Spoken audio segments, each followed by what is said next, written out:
Central Coast continued to assert their dominance at the top of the A-League with a win over title rivals Wellington Phoenix. Thomas Rogic struck first as he scored a superb goal and established his growing reputation within the Mariners side. Veteran defender Patrick Svansvik capped off another fantastic performance by netting his own goal in the 81st minute, that is a goal of his own, not an own goal, and set Mariners on their way to their first win in 3 attempts and keep them away from the snapping jaws of Brisbane on their tails.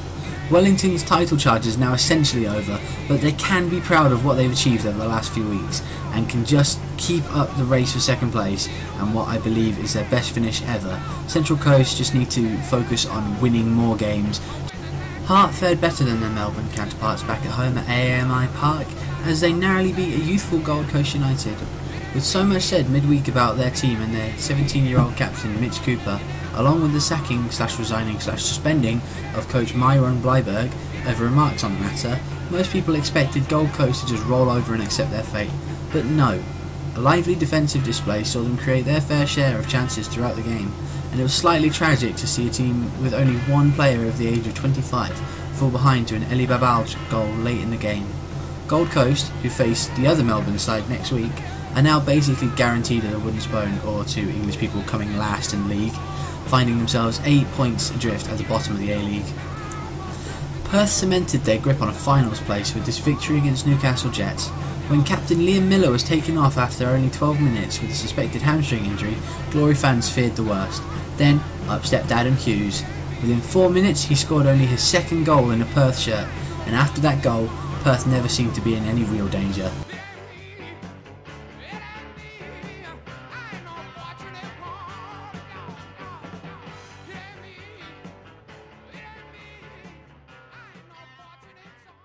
Newcastle never really threatened, and it was Billy Mehmet's goal in the 56th minute that sealed the win for Ian Ferguson's side, their 6th win in 8 games. Jets, who seem to have finally found their feet, are now back in limbo, 2 points below the finals positions, while Perth themselves have leapfrogged Wellington Phoenix to climb up to 3rd in the A-League table.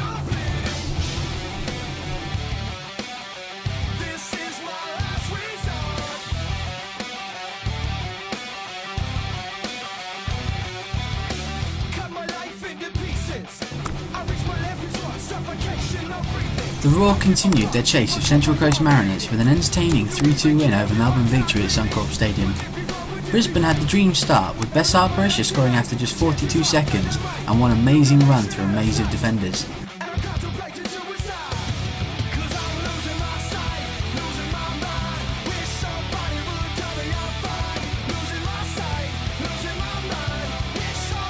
Harry Keel then levelled just a few minutes later after a fine finish.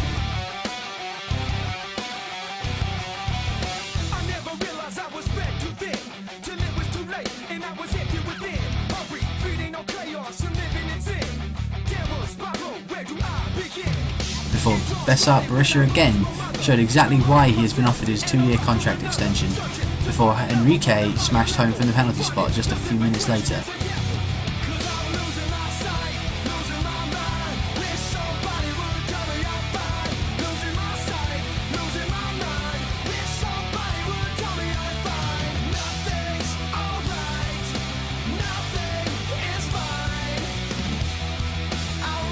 Harry Keel then bagged his second goal as the Socceroo showed a burst of pace to break and slot home, which left about half an hour of intense football as Victory pushed desperately for an equaliser, but to no avail.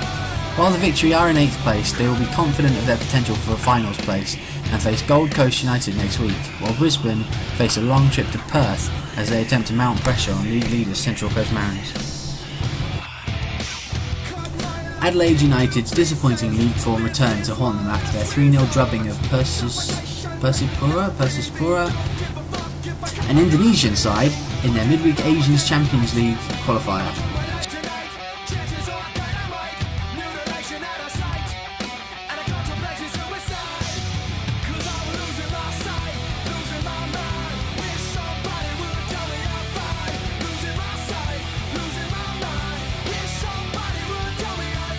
Chinese, at least I think that's how you spell it, someone could probably correct me, scored first for Sydney, who were coming off the back of their 2-0 win, 2-1 win even, last week, and have now thrown themselves back into contention for the finals place.